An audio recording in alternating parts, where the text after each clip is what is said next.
In this tutorial, I'll be showing you how to create a personal access token for your GitHub account. So to begin, go ahead and just go to this URL here. I'll make sure to also include this URL in the description box, or you can go ahead and just Google GitHub API Documentation Personal Access Token, and the very first link should bring you to this page.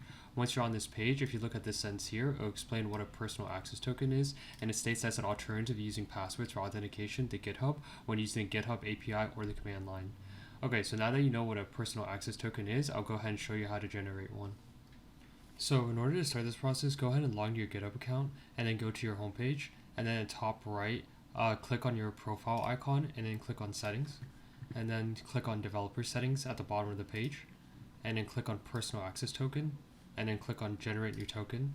And now you just have to input a name for your personal access token. I'll just go ahead and do Postman API calls.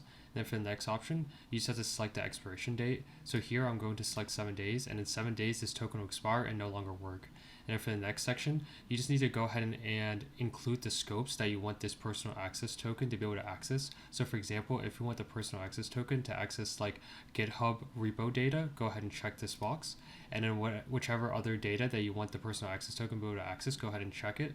And once you've done all that, go ahead and click generate token.